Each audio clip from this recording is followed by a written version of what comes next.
যখন আমরা আল্লাহকে পাবো, আল্লাহ পাকের ইবাদতের মধ্য দিয়ে, রাসূলের সুন্নতের মধ্য দিয়ে অল্পে তুষ্ট থাকতে পারবো, যা আছে এতে শুকরিয়া আদায় করবো, আপনার চেয়ে সুখী মানুষ দুনিয়াতে কেউ নাই, কেউ নাই দুনিয়ার। কিন্তু বস্তুবাদিতা আপনাকে এই আকীদা আদর্শ থেকে সম্পূর্ণ ডিমোটিভেট করে দেবে। তো প্রিয় ভাই এবং বোনেরা যারা আমার জন্য শুনছেন, আজকে আমাদের প্রথম সবক হওয়া উচিত দুনিয়ার নেশায় আমরা না পড়ি। আল্লাহ পাক আমাদেরকে তৌফিক দান। আসসালামু আলাইকুম মোহিনগণ, তোমরা সব কেমন আছো? আশা করছি খুব ভালো আছো। তো আজকে আমরা একটা নতুন ভিডিও নিয়ে চলে এসেছি। আজকে ভিডিওর টপিক হলো এটা অন্তর না ব্যাপার একটা ওয়াজ। আজকে যে ভিডিওটা ওয়াজ হবে সেই ভিডিওটা কোনো টপিক আমি বলছি না, কারণ তোমরা ভিডিওটা যে আর মাধ্যমে দেখে নেবে, আর ভিডিওটা একদম তোমাদের অন্তর নাড়া দেবে, এমন একটা ওয়াজ শুনছো। হুজুর সাহেব আদনান আমাদের কে নিয়ে বলবে অনেক কিছুই, সেই সব বিষয়গুলো আমরা জানবো, কি ওয়াজটা শুনবো। সো চলো আমরা ভিডিও দেখি। আমরা ভিডিও যে আমাদের দেখতে হবে আর শুনতে হবে, তাহলে আমরা বুঝতে পারবো। আর সর্বপ্রথম তোমাদের আরেকটা কথা বলি, দেখো তোমাদের এই ভিডিও তোমরা দেখছো, দেখার পরে তোমাদের একটা কাজ করা খুবই দরকার, কি ভিডিওটা শেয়ার করা খুব দরকার। কারণ আমাদের মূল লক্ষ্য কি? আমাদের মূল লক্ষ্য হলো আমাদের ইসলামের দাওয়াতটা পৌঁছে দেওয়া। তো তোমাদের যেটা কর্তব্য হবে, তোমাদেরকে দাওয়াতটার মাধ্যমে পৌঁছে দিতে হবে, ইসলামটা পৌঁছে দেওয়ার চেষ্টা করতে হবে। তাই তোমরা ভিডিওটা শেয়ার করো, আর শেয়ারের মাধ্যমে সবার কাছে পৌঁছে দাও। আল্লাহ পাক আমাদের সবাইকে, যারা আলোচনা শুনছি, দুনিয়ার প্রেমিক হওয়া থেকে বাঁচাক বলি আমি। দুনিয়ার প্রেমিক না, প্রেমিক হবো কার? আল্লাহর আখিরাতে। কতটুকু দাম আছে দুনিয়ার? আল্লাহ পাক বলছেন একটা মাছির পাখার সমানও না। একটা মাছির পাখার কি দাম আছে আপনার কাছে? আল্লাহ পাক বলছেন পুরো দুনিয়ার দাম আমার কাছে যদি একটা মাছির পাখার সমান হতো, তাহলে এই দুনিয়াতে কোনো কাফের মুশরিক পানি পান করতে পারতো না। তার মানে এই দুনিয়াতে যা করো করো, আমার তো কোনো দামই নাই দুনিয়ার। কালকেই তো আমি দুনিয়া ধ্বংস করবো। আর ওই যে দুই জাতির কথা বললাম, জিন এবং মানব জাতি, আপনারা সূরা আর রহমান পড়বেন। রহমান নামটা অনেক ব্যাপক, দয়াময়ের নাম, তার মানে আল্লাহ পাক মার্সিফুল, মোস্ট মার্সিফুল। কিন্তু এই সূরা আর রহমানে একটা ভয়ঙ্কর আয়াত আছে, কি? সানাফরুগু লাকুম আইয়ুহাস সাকলান। হে মানুষ এবং জিন, হে মানুষ এবং জিন, শীঘ্রই আমি তোমাদের দুইটা জাতিকে ডিল করার জন্য পারেক হচ্ছি, অপেক্ষা করতে থাক। মানে আল্লাহ পাক কুল্লু ইয়াউমিন হুয়া ফি শাআন, মানে আল্লাহ পাক কি করেন? সবসময় তার কাজে ব্যস্ত আছেন। মহাবিশ্বের তো গ্রহ নক্ষত্র গ্যালাক্সির অভাব নাই, মাখলুকের কোনো অভাব নাই। আল্লাহ পাক প্রত্যেকটা মুহূর্তেই তার কাজে ব্যস্ত আছে, তার কাজে শানে ব্যস্ত আছে। কিন্তু এই ব্যস্ততা থেকে ফারেক হবেন কাদের জন্যে? মানুষ আর জিনের জন্য। সুবহানাল্লাহ, মানুষ আর জিনের জন্য। আল্লাহ পাক বলছেন সানাফরুগু লাকুম আইয়ুহাস সাকলান। দাঁড়াও, দুনিয়ার মধ্যে এইসব করে বেড়াচ্ছ, তোমাদের দুই জাতির জন্য আমি অচিরে ফারেক হব ইনশাআল্লাহ। ওইটাই হলো কিয়ামতের দিন। যদি ওই দিনটা আমরা মাথায় রেখে চলি, ইনশাআল্লাহ আমরা কেউ বস্তুবাদী হব না ইনশাআল্লাহ। আল্লাহ পাক আমাদের সবাইকে দুনিয়া মুসাফিরের মতো থাকার তৌফিক দান করুন। আমরা উন্নতি করব, অবশ্যই অগ্রগতি করব, আমরা সব কিছুই করবো, কিন্তু দুনিয়ার পূজায় ডুবে যাব না। এটা একটা বড় চ্যালেঞ্জ। মানে মধ্যমপন্থী থাকতে হবে, না একদম গোলালু মার্কা আর না চরমপন্থী, মাঝামাঝি থাকার চেষ্টা করতে হবে। আল্লাহ তৌফিক দান। ঢাকাবাসীর জন্য এর চেয়ে বড় কোনো নসিহত হতে পারে না। আর ঢাকার মতো যত সিটিজ, মেগা সিটিজ আছে সারা ওয়ার্ল্ডে, তাদের জন্য এটাই প্রথম নসিহত, বস্তুবাদিতা ত্যাগ করতে হবে, বস্তুবাদিতা। আল্লাহ পাক আমাদের সবাইকে বাকির খাতা পূর্ণ করার তৌফিক দান। এখন একটা লক্ষ্য পেলাম, কি জন্য দুনিয়া এসেছে? আপনার ইবাদত করার জন্য। এখন অনেকে ভুল বুঝে প্রশ্ন করতে পারে, তাদের জ্ঞানের স্বল্পতা। আমি ওদেরকে দোষারোপ করবো না, কারণ আমাদের শিক্ষার সমস্যা আছে। আমরা তো সবার মাঝে ইসলামিক সার্বজনীন শিক্ষা দিতে পারছি না। এই কারণে অনেকে প্রশ্ন করতে পারে, তাহলে কি সারা জীবন আল্লাহ বিল্লাহি করতে হবে? আমি কি সারা জীবন তাসবিহ তাহলিল জিকির আজকার নামাজি পড়ে বেড়াবো? তাহলে এটা হলো তার ভুল বুঝ। এই আয়াত সম্পর্কে ভুল ব্যাখ্যা। সঠিক ব্যাখ্যাটা কি? সঠিক ব্যাখ্যা হচ্ছে সূরা হাশরের 7 নম্বর আয়াত। কত নম্বর? সূরা হাশর 7 নম্বর আয়াত। আল্লাহ পাক বলছেন ওয়ামা আতাকুমুর রাসূলু ফাখুযুহু।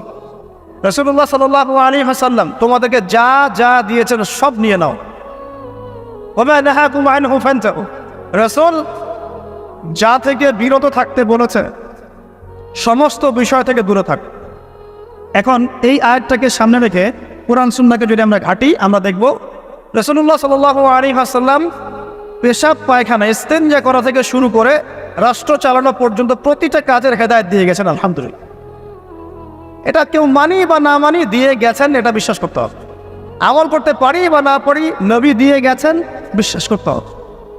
দলিল চাচ্ছেন, আপনি সহিহ বুখারী খোলেন, মুসলিম খোলেন, তিরমিজি, নাসাই, আবু দাউদ এগুলো খোলেন, দেখবেন আপনি ইস্তেঞ্জা করবেন কিভাবে, বসবেন কিভাবে, ঢোকার সময় কোন পা দিয়ে ঢুকবেন, বের হওয়ার সময় কোন পা দিয়ে বের হবেন, ইস্তেঞ্জা করার সময় কথা বলতে পারবেন কি না, কতটুকু বলতে পারবেন, গোসল কেমন করে করবেন, অজু কিভাবে করবেন, আপনি আগে কি পা থেকে শুরু করবেন নাকি হাত থেকে শুরু করবেন, কিভাবে নামাজ পড়বেন, আগে গিয়ে গিয়ে সেজদা করবেন নাকি ইকামত হবে, আজান হবে, আল্লাহু আকবার তাকবীর দিবেন, কিভাবে নামাজ শেষে বের হয়ে আপনি ব্যবসায় চলে যাবেন, কিভাবে আপনি ব্যবসা করবেন, কিভাবে চাকরি বাকরি করবেন, সমাজের মানুষের সাথে মেলামেশা করবেন, মানুষকে দিনের দাওয়াত দিবেন, ইভেন কিভাবে আপনাকে যদি আল্লাহ ক্ষমতা দেন আপনি কিভাবে সোসাইটি মেনটেন করবেন, সমাজ এবং রাষ্ট্র মেনটেন করবেন, প্রতিটা হেদায়েত খুঁটিনাটি কোরআন এবং সুন্নাহ দিয়েছে আমাদেরকে। এই বিশ্বাস আগে রাখতে হবে। এই বিশ্বাস না রাখলে কেউ মুসলিম হতে পারবেন। I am very sorry to say, এই বিশ্বাস না করলে কেউ মুসলিম হতে পারবে না। আগে বিশ্বাস, তারপরে কাজ করতে পারেন কিনা সেটা পরের ইস্যু। এবং আমি বলে দিচ্ছি, এই যুগে আপনি 100% পারবেন না, সিম্পল। এই যুগে আপনি 100% পারবেন না, এটা স্বাভাবিক। কারণ এই পুরো বিশ্বটা তো ইসলামাইজড না। পুরো বিশ্ব কি ইসলামাইজড? বরং পুরো বিশ্বটা কুফরের উপর আছে। কিসের উপর আছে? পুরো ওয়ার্ল্ডটাই কুফরের উপর আছে, পুরো ওয়ার্ল্ডটাই। একটা এক্সাম্পল আমি প্রমাণ করতে পারি, একটা এক্সাম্পল খালি। আল্লাহ পাক বলছে সূরা মুলক, রাতের বেলা পড়তে হয় না সূরা মুলক? রাতের বেলা সূরা মুলক পড়তে হয়, যে পড়বে তার কবরের আযাব হবে না ইনশাআল্লাহ। কবরের আযাব থেকে আল্লাহ পাক তাকে বাঁচাবেন ইনশাআল্লাহ। সূরা মুলক তেলাওয়াত করতে হবে রাতের বেলা। এই সূরার প্রথম আয়াতে আল্লাহ বলেছেন তাবারাকাল্লাযী, বরকতময় সেই আল্লাহ, বিয়াদিহিল মুলক, যার হাতে পুরো মহাবিশ্বের ক্ষমতা। কার ক্ষমতা? তাবারাকাল্লাযী বিয়াদিহিল মুলক, বরকতময় সেই আল্লাহ যার হাতে পুরো মহাবিশ্বের ক্ষমতা, সার্বভৌমত্ব। ক্ষমতার বাংলা কি বলতে পারি আমরা? এটাকে ইংরেজিতে আপনারা কি বলেন? আপনারা বলেন সভরেন্টি। কি বলেন? সভরেন্টি বিলংস টু আল্লাহ। এখানে সভরেন্টি বিলংস টু কে? আল্লাহ। কিন্তু এই পুরো বিশ্বের সার্বভৌমত্বের মালিক কি এখন আল্লাহ বাকি আছে? মানুষ নিজের হাতে নিয়ে নিয়েছে। কথা বুঝতে পারছেন? পুরো বিশ্বে আল্লাহর সার্বভৌমত্ব চলে এখন, মানুষের সার্বভৌমত্ব চলে এখন। তো পুরো ওয়ার্ল্ডটাই কুফরের উপর আছে না? বিশ্বটাই কুফরের। এখন বাদ দেন, এই ওয়ার্ল্ডে আপনি 100% ইসলাম ডিল করতে পারবেন না, সিম্পল। কিন্তু আগে বিশ্বাস করেন যে একদম টয়লেট থেকে শুরু করে আসমান পর্যন্ত সব কিছুই হেদায়েত কোথায় আছে, কোরআন শুনে আছে কি নাই? এখন মানতে পারি না, সেটা আমাদের ইস্যু। কেউ বিশ্বাস করেছে, মানতে পারে না, আল্লাহ তাকে মাফ করে দিবে ইনশাআল্লাহ। বিশ্বাস করেছি, মানতে পারিনি, আল্লাহ মানে বিশ্বাস করেছি, আমল করতে পারি না, এটা আল্লাহ। আমল করতে গিয়েছি, প্রতিবন্ধকতা পেয়েছি, সমাজ এমন ছিল না, বিশ্ব এমন ছিল না, আমি পারি নাই, আল্লাহ মাফ করে দাও, ইনশাআল্লাহ আল্লাহ মাফ করে দেবে ইনশাআল্লাহ। কারণ আল্লাহ পাক বলেছেন, কারো আমল নামায় যদি শিরকের পাপ না থাকে, যে কোনো গুনাহ আল্লাহ যাকে ইচ্ছা মাফ করে দেবে। আমল নামায় এখানে শিরকের পাপ রাখা যাবে না, যে কোনো গুনাহ আল্লাহ যাকে ইচ্ছা মাফ করতে পারে। বুঝাচ্ছি, মনে করেন একজন জেনা করেছেন, আল্লাহ মাফ করো। ওই জেনাকার ব্যক্তি যদি বিনা তওবাতেও মারা যায়, তওবা করে নাই, বিনা তওবাতেও মারা যায়, কাল কিয়ামতের মাঠে আল্লাহ পাক তাকেও মাফ করতে পারেন। আল্লাহু আকবার। কিন্তু একজন ব্যক্তি শিরক করেছে, তওবা না করে মারা গেছে, আল্লাহ তাকে মাফ। এখন শিরকের পাপ ছাড়া যে কোনো পাপ আল্লাহ মাফ করবেন ইনশাআল্লাহ। সো আগে আকীদা পোষণ করি যে হ্যাঁ, কোরআন সুন্নাহয় সবকিছুর সমাধান আছে আলহামদুলিল্লাহ। এখন আমি আমল করতে গিয়ে হয়তো পারছি না, এখন আমার বিশ্বাস চলমান বিশ্বের সাথে সাংঘর্ষিক হচ্ছে, এবং এই বিশ্বাসকে দমিয়ে দেওয়ার জন্যে কি করা হচ্ছে? এই বস্তুবাদিতার মতো আদর্শগুলো আপনার সামনে তোলা হচ্ছে। এখানে উত্তরটা কি? এখানে উত্তরটা হচ্ছে, দেখুন, ইবাদত মানে শুধুমাত্র নামাজ, রোজা, হজ, জাকাত নয়। ইবাদত মানে শুধুমাত্র নামাজ, রোজা, হজ, জাকাত নয়, বরং আমার জীবনের প্রতিটা সেক্টরই ইবাদত বলে কাউন্ট হবে যদি আমি সেই কাজটাকে নবীর সুন্নত অনুযায়ী করতে পারি। আমার কথা কি বুঝতে পারছেন? এই হলো ব্যাখ্যা, ওয়া খালাকতুল জিন্না ওয়াল ইনসা ইল্লা লিয়াবুদুন। আমি জিন আর মানুষকে শুধু আমার ইবাদত করার জন্যই সৃষ্টি করেছি। আপনার ইস্তেঞ্জা করাটা ইবাদত। সুবহানাল্লাহ। আমার ইস্তেঞ্জা করা কার প্রয়োজন? আমার না, ইসলামের না আল্লাহ পাকের? নাউজুবিল্লাহ। ইস্তেঞ্জা কার জন্য করি? আমার প্রয়োজন। আমাকে এখন ইস্তেঞ্জা করতে হবে, কষ্ট দিচ্ছে আমাকে। খাবার খাবেন, কার জন্য খাচ্ছেন? আমার জন্য নয় কি? আমার জন্যে। আপনি ব্যবসা করছেন, কার জন্যে? আমার জন্যে, আমার স্ত্রী সন্তান, আমার পরিবারের জন্য। আপনি সমাজ চালাচ্ছেন কার জন্য? আপনার জনগণের জন্য। এখানে স্বার্থ কার? মানুষের না আল্লাহ? আমার স্বার্থে আমি এই সব কাজগুলো করব, নবীর সুন্নাহ অনুযায়ী করব, তাহলে দুনিয়াবী কাজগুলোতেও আল্লাহ পাক নেকি দিয়ে দিবেন ইনশাআল্লাহ। কেমন দুনিয়াবী কাজ? স্ত্রী সহবাস করা, স্ত্রীর সাথে ভালোবাসা প্রণয় বিনিময় করা। আপনি স্ত্রীর দিকে তাকিয়েছেন, নেকি হয়েছে। স্ত্রীর হাতটা ধরেছেন, নেকি হয়েছে। স্ত্রীকে আদর করেছেন, নেকি হয়েছে। তার মুখের মধ্যে ভাত তুলে দিয়েছেন, নেকি হয়েছে। আপনার ছেলেকে আদর করে কোলে নিয়েছেন, নেকি হয়েছে। মা ছেলেকে দুধ পান করাচ্ছে, নেকি হচ্ছে। আপনি ভাইকে 5টা টাকা দিয়ে সহযোগিতা করলেন, নেকি হচ্ছে। একজন এসে বসতে পারছে না, জায়গা ছেড়ে দিলেন, নেকি হচ্ছে। ইভেন রাস্তায় হাঁটছেন, এক মুসলিম ভাইয়ের সাথে সাক্ষাৎ হলো, সালাম দিলেন, মুচকি হাসি দিলেন, নেকি হয়ে গেল। তাহলে আমরা কিভাবে বলতে পারি যে ইসলাম কি শুধু নামাজ রোজা হজ জায়গাতেই স্বীকৃতি দেয়, এগুলো করতেই দুনিয়াতে আসছি, নাকি সব কাজই ইবাদত? আমার আলোচনা কি পরিণত আছে? আমাদের জীবনের প্রতিটা কাজই ইবাদত, যদি সেটা রাসূল সাল্লাল্লাহু আলাইহি ওয়াসাল্লামের সুন্নাহ মতো করা হয়। 3টা জিনিস খেয়াল রাখতে হবে। কয়টা জিনিস ভাই? এক, সেই ইবাদত হতে হবে আল্লাহর সন্তুষ্টির জন্য। এই যে আমি স্ত্রীর মুখে ভাত তুলে দিচ্ছি, তার কাছ থেকে কিছু পাওয়ার আশায় নয়, আমি দিচ্ছি আল্লাহর সন্তুষ্টির। আমি যে একজন মুসলিম ভাইকে হাসি মুখে সাক্ষাৎ করলাম, ও আমাকে ভালো বলবে, পরে আমাকে হেল্প করবে, এমন এই জন্য নয়, আল্লাহ পাক সন্তুষ্ট হবেন তাই। আমি নামাজে দাঁড়িয়েছি, লোকে আমাকে ভালো বলবে এই জন্য দাঁড়াই নাই। দাঁড়িয়েছি কেন? যাতে আল্লাহ আমাকে কালকে আমাদের মঠে বাঁচাও। আমি দাড়ি ছেড়ে দিয়েছি কেন? মানুষ আমাকে হুজুর বলবে তাই, এই জন্য না। বরং আল্লাহ রাসূলের সুন্নাত জীবিত করেছি, ইনশাআল্লাহ আমি 50 জন শহীদ সাহাবীর নেকি পাবো ইনশাআল্লাহ। কেন আমি টাকনুর নিচে কাপড় পরছি না? কারণ কি মানুষ আমাকে বলবে নতুন ফ্যাশন? না, আমি এই কারণে পড়ছি যাতে রাসূল সাল্লাল্লাহু আলাইহি ওয়াসাল্লাম কালকে আমাদের মাঠে এই সুন্নাহর উপর আমল করার জন্য আমার পক্ষে সুপারিশ করে। আমার ইবাদত, আমার পর্দা, আমার পরিবার, আমার ব্যবসা, আমার অর্থনীতি, আমার পলিটিক্স সবকিছু আল্লাহর জন্য করব। এই একটা হলো মূলনীতি ইবাদত কবুল হওয়ার। 1, 2, সেই আমলটা হতে হবে রাসূলের সুন্নাহ মোতাবেক, অন্য কোনো পদ্ধতিতে নয়। মনে করেন আমি একজন খুব বড় বুজুর্গ হয়ে গেছি, নাউজুবিল্লাহ, না আমরা এত বড় বুজুর্গ হয়ে যাই নাই, যে টাইটেলগুলো আপনারা দেন এগুলোর কোনো প্রয়োজনও নাই। এখন একজন বড় বুজুর্গ এসে যদি আপনাকে কোনো ইবাদতের পদ্ধতি শিখিয়ে দেয়, এই পদ্ধতিতে ইবাদত করো, অনেক ভালো হবে, কিন্তু ওই পদ্ধতির সাথে রাসূলের এবং সাহাবীদের পদ্ধতির কোনো মিল নাই। মুখরোচক মনে হলো, দেখতে সুন্দর মনে হলো, এবং অনেক মানুষ তা করছে, এরকম দলিল থাকলেও সেই কাজটা করা যাবে না। কারণ কি? কারণ সেই কাজটা রাসূল সাল্লাল্লাহু আলাইহি ওয়াসাল্লামের সুন্নাহ মাফিক হয়নি। আল্লাহ রাসূল করেন নাই, সাহাবীরা করেন নাই, বাস আমি করবো আসেন।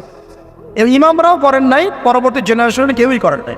এখন যত ভালো টাটকা মজা লাগুক, দেখতে সুন্দর লাগুক, বহু মানুষ করছে, এইসব দলিল ইসলাম টিকবে না। আল্লাহ পাক বোঝার তৌফিক দান। 1 নম্বর শর্ত আল্লাহর সন্তুষ্টির জন্য হতে হবে। 2 নম্বর রাসূলের পদ্ধতিটা হতে হবে। 3 নম্বর খুব ডিফিকাল্ট, 3 নম্বরটা বেশি ডিফিকাল্ট। প্রথম 2টা পার হয়ে গেলেও 3 নম্বরে গিয়ে আমরা আটকে যাচ্ছি। আর বলবো, রাগটা করবেন না তো। 3 নম্বর হচ্ছে রিজিক হালাল হতে হবে। রিজিক হালাল হতে হবে। পশ্চিমের আদলে গড়া এই পুরো বিশ্বের বেশিরভাগ মানুষের রিজিক এখন হারাম। কেন হারাম? কারণ কোনো না কোনোভাবে আমরা সুদের সাথে সম্পৃক্ত হয়ে যাচ্ছি, কোনো না কোনোভাবে। আর নবীজি অনেক আগেই বলেছিলেন, 1400 বছর আগে, যে একটা জামানা তোমাদের সামনে আসবে, যে মানুষ সুদ খেতে চাইবে না, তার গায়েও সুদের ছিটাফোঁটা গিয়ে লাগছে কিনা। এখন আপনি খেতে চাইবেন না, আপনাকে মেসেজ পাঠিয়ে দেওয়া হবে আপনার অ্যাকাউন্টে এত টাকায় যোগ হয়েছে। কি করবেন এখন? টাকাটা আপনি সুদের টাকা। সুদের টাকা মানে কি? 1 দিরহাম যে ব্যক্তি সুদ খেয়েছে, সে যেন 36টা মেয়ের সাথে জেনার পাপ করেছে। সহিহ বুখারী হাদিস, একদম অকাট্য, সহিহ, সনদ সহিহ, এমন না জয়ীফ জাল, এমন নয়। 1 দিরহাম যে ব্যক্তি সুদ খেয়েছে, সে যেন 36 বার জেনা করলো, নবী সাল্লাল্লাহু আলাইহি ওয়াসাল্লাম। আর এই হাদিস তো আপনারা জানেন যে সুদের পাপের 73টা শাখা আছে। নিচের শাখা হচ্ছে মায়ের সাথে জেনা করা, মাকে বিয়ে করা, আর উপরের শাখা হচ্ছে আল্লাহ এবং তার রাসূলের সাথে যুদ্ধ করা। এগুলো অবলীলায় করছি আমরা। আর নবীজি বলছেন 4 শ্রেণীকে আমি অভিশাপ দিয়ে গেলাম। আল্লাহর নবী অভিশাপ দিয়ে গেলেন মানে সে জাহান্নামে যাবে, কোনো অবস্থাতেই জান্নাতে যাবে না। ইল্লা মাশা আল্লাহ, 1 যে সুদ খায়, 2 যে সুদ দেয়, 3 সাক্ষী থাকে, 4 লিখে রাখে। এখন বলেন এই সিস্টেমের বাইরে কতজন মানুষ আছে? এর বাইরে আবার আছে যাকাত না দেয়া, সম্পদ হারাম হয়ে যাচ্ছে। এর উপর আবার আছে ঘুষ। ঘুষ জানা দিয়ে অনেক সময় চাকরি বাকরি হয় না। আস্তে আস্তে এগুলো আমরা ট্রেডিশন বানিয়ে নিয়েছি। এক সময় আমরা, শোনেন, এটাকে বলা হয় নিউট্রালাইজেশন, মানে স্বাভাবিকীকরণ। খুব কঠিন টার্ম বলে ফেলছি মনে কিছু কিছু। যেমন আগে ধর্ষণ হলে আমরা খুবই সোচ্চার ছিলাম এবং সারা এলাকা ফেটে যেত, এত বড় কথা। কেউ মাপে কম দিলে, ধরা পড়লে চক্ষু লজ্জায় সে সমাজে চলতে পারতো না। কেউ চুরি করলে চক্ষু লজ্জায় বের হতে পারতো না। আস্তে আস্তে আস্তে আস্তে আস্তে আস্তে এই যে মাপে কম দেয়া বলেন, সুদ বলেন, জেনা বলেন, আস্তে আস্তে পাপগুলোকে আমরা নিউট্রালাইজেশন করে ফেলেছি, নিউট্রালাইজ হয়ে গেছে। হ্যাঁ, দর্শন ডেইলি 4-5টা হয়, সুদ সবাই খায়, আমিও খাই। জেনা তো সবাই করে, বয়ফ্রেন্ড গার্লফ্রেন্ড ফ্রি মিক্সিং আছে, আমি করলে সমস্যা কি? ওর তো 4টা, আমার তো মাত্র 1টা। ওর চেয়ে আমি ভালো। ওর 5টা বয়ফ্রেন্ড, আমার তো 1টা। ওর 4টা গার্লফ্রেন্ড, আমার তো 1টা। আমি তো ভালো। আমার ছেলে খুব ভালো, শুধু মাঝে মাঝে একটু ড্রিঙ্কস করে, ব্যাপারটা এরকম আর কি। তো এই যে পাপকে নিউট্রালাইজেশন করা হচ্ছে আস্তে আস্তে, স্বাভাবিকীকরণ। এই ফ্লোতে আমরা মোটামুটি সবাই পড়ে গিয়ে রিজিক হারাম হয়ে যাচ্ছে। ঘুষ দিতে হয়, এটা চাকরি হবে না। আবার দেখেন, জাকাত না দেওয়ার মধ্য দিয়ে রিজিক হারাম করে ফেলছি, সুদ খাওয়ার মধ্য দিয়ে করছি, ঘুষ নেওয়ার মধ্য দিয়ে করছি, কোনো কোনো ক্ষেত্রে করাপশন, অন্যের সম্পদ আত্মসাতের মধ্য দিয়ে করছি। এর বাইরে যারা ব্যবসা করছি, আমরা যে দুধে দেওয়া তুলসী পাতা এমনও নয়, কোনো কোনো সময় মাপে কম দিচ্ছি। এই যে টাটকা জিনিস বলে ভেজাল খাওয়াচ্ছি, 3 দিনের বাসি তেল দিয়ে ইফতার রান্না করে খাওয়াই দিবে, বলবে একদম টাটকা জিনিস। রমজান মাস আসছে সামনে না, কত যে মানুষ বের হবে যারা তারাবির নামাজ পড়বে একদম 20 রাকাত, ওখানে রাকাত নিয়ে ঝগড়া হবে। ঠিক ওরাই যখন দেখবেন বিকালে দুপুরে ইফতার বিক্রি করবে, বিভিন্ন পণ্য বিক্রি করবে, দেখবেন যে দুনিয়ার বাসি পচা আপনাকে খাওয়াই দিবে। এই শ্রেণীর মানুষের ধারণা যে লা ইলাহা ইল্লাল্লাহ শুধু মসজিদে আছে, বাজারে নাই। এটা ধারণা লা ইলাহা ইল্লাল্লাহ মুহাম্মাদুর রাসূলুল্লাহ, এটা মসজিদে আছে, বাজারে, সমাজে, অন্য জায়গায় নাই। এটা তাদের ধারণা। তাদের এই ধারণা অচিরেই ভাঙবে যখন মৃত্যুর দূত চলে আসবে। তখন বুঝবে লা ইলাহা ইল্লাল্লাহ একটা সার্বজনীন কালিমা, যেটা জীবনের সব ক্ষেত্রেই চলতে হবে। আল্লাহ পাক আমাদেরকে বোঝার তৌফিক দান। তো ব্যবসা করছি আলহামদুলিল্লাহ, অ্যাটলিস্ট সুদ খাচ্ছি না। তবে এতটুকু মনে রাখবেন, ব্যবসায়ীদের অসততার কারণে, আমানতের খেয়ানতের কারণে একটা আযাব আসে। হাদিসের মধ্যে আসছে একটা আযাব আসে। নবীজি বলেছেন, যখন একটা জাতির ব্যবসায়ীরা মাপে কম দেওয়া শুরু করে, মিথ্যা কসম করে পণ্য বিক্রি করা শুরু করে এবং আমানতের খেয়ানত করে, তখন ওই জাতির উপর দুর্ভিক্ষ চাপিয়ে দেওয়া হয়। কি চাপিয়ে দেওয়া হয়? দুর্ভিক্ষ চাপিয়ে দেওয়া হয়। মনে করছেন যে হয়তো দুর্ভিক্ষ নাই, পুরো ওয়ার্ল্ড ওয়াইড একটা নীরব দুর্ভিক্ষ চলছে এখন আস্তে আস্তে। সকালে একটু আগে বলেছিলাম না, গরিব মানুষ আলু ভর্তা, ডাল আর ডিম ভাজা দিয়ে ভাত খেত আগে, এখন তারা বলে আমরা ডিমই দেখতে পারি না চোখে। ডিমও পাওয়ার এখন সামর্থ্য হচ্ছে না অনেকেরই। আপনি শোনেন, আমি একটা জব করতাম, মনে করেন স্যালারি পেতাম 5,000 টাকা, এখন পাচ্ছি 10,000 টাকা। কিন্তু 10,000 টাকা স্যালারি পাওয়ার পরেও আগে 5,000 টাকা দিয়ে আমি সংসার চালাতে পারতাম, এখন 10,000 টাকা দিয়ে পারছি না। কারণ কি? কারণ হচ্ছে মুদ্রাস্ফীতি, দ্রব্যমূল্যের ঊর্ধ্বগতি, এর পাশাপাশি আছে আমানতের খেয়ানত করা, করাপশন এবং কিছু অসৎ ব্যবসায়ীর এই দূরভিসন্ধি। সো গাইস, আশা করছি তোমার ভিডিওটা লাস্ট পর্যন্ত দেখেছো, ভালো লেগে। তোমাদের যদি ভালো লেগে থাকে লাইক করো, চ্যানেলে নতুন ভিডিও সাবস্ক্রাইব করে নোটিফিকেশন বেল অলে সিলেক্ট করো, তাহলে তোমাদের নেক্সট ভিডিওটা তোমরা সর্বপ্রথম পেয়ে যাবে, তোমরা তাড়াতাড়ি দেখতে পাবে আর অনেক কিছু শিখতে পারবে। সো চলো সাবস্ক্রাইব করো, আর আমরা একটা নতুন ভিডিও নিয়ে আসছি, ততক্ষণের জন্য bye bye, good bye, tata.